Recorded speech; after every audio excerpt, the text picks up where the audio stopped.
Ziaur Rahman was a very valiant freedom fighter. তিনি আমাদের একটা সেক্টরের কমান্ডার ছিলেন। He was a very brave freedom fighter. 17 বছর পার হয়ে গিয়েছে তারেক রহমান বাংলাদেশ থেকে প্রবাসে আছেন। আমি আশা করছি তার সেই ম্যাচুরিটিটা হয়েছে সময়ের প্যাসেজের মধ্য দিয়ে। 5ই অগস্টের পরেই সাথে সাথে ওনার চলে আসা উচিত ছিল, what ever it may have been. President Ziaur Rahman বা মেজর জিয়াউর রহমান সম্পর্কে আপনার মুখ থেকে শুনতে চাই, বা কখনো কোনো প্রেক্ষাপটে দেখা বা কোনো স্মৃতি বা আপনার পরিবার বাবা মার মুখ থেকে কিছু দেখেন, শুনতে চাই। প্রেসিডেন্ট রাষ্ট্রপতি জিয়াউর রহমান, জেনারেল জিয়াউর রহমান বা মেজর জিয়াউর রহমান, ওনার কিন্তু এই দেশের ডেভেলপমেন্টে ওনার অবদান আছে, ঠিক আছে। রাজনৈতিক কারণে ওনাকে অনেক সময় খাটো করা হয়েছে, নানা কিছু বলা হয়েছে, কটূক্তি করা হয়েছে ওনাকে নিয়ে। এমনকি উনি রাজাকার বলেও আখ্যায়িত করা হয়েছে, যেটা আমি কোনোদিনও সমর্থন করিনি এবং আমি মনে করি এটা অন্যায় হয়েছে। হ্যাঁ, Ziaur Rahman was a very valiant freedom fighter. তিনি আমাদের একটা সেক্টরের কমান্ডার ছিলেন এবং আমার বাবা যখন প্রধানমন্ত্রী ছিলেন, ঠিক আছে, এবং ওনার অধীনস্থ একজন সেক্টর কমান্ডার ছিলেন। So he was a very brave freedom fighter.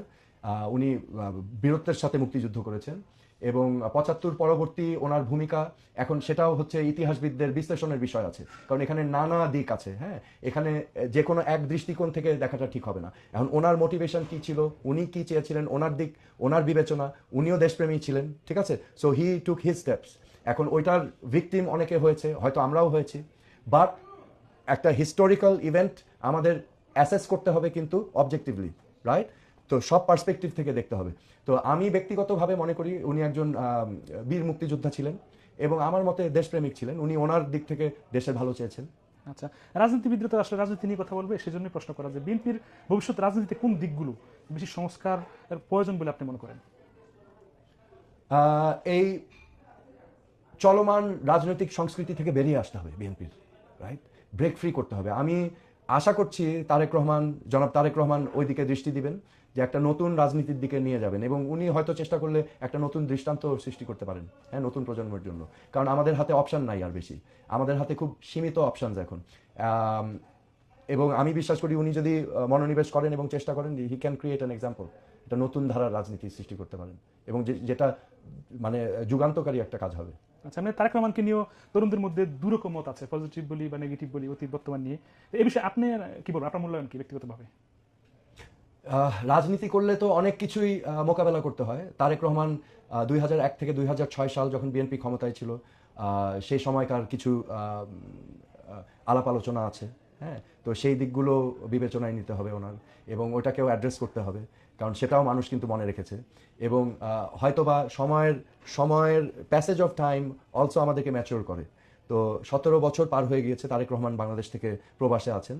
আমি আশা করছি তার সেই ম্যাচুরিটিটা হয়েছে সময়ের প্যাসেজের মধ্য দিয়ে এবং তিনি ওই দিনগুলোর কথাও স্মরণ করবেন, মনে রাখবেন এবং নতুন একটা দিক দেখাবেন।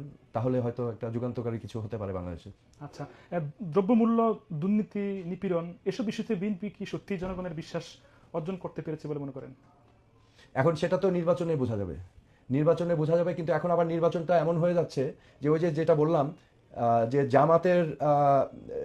জামাতের 71 নিয়ে স্পষ্টভাবে কোনো বক্তব্য না থাকায় বাংলাদেশের বৃহৎ জনগোষ্ঠী ভাবছে জামাত মুক্তিযুদ্ধ স্বাধীনতা বিরোধী এখনো।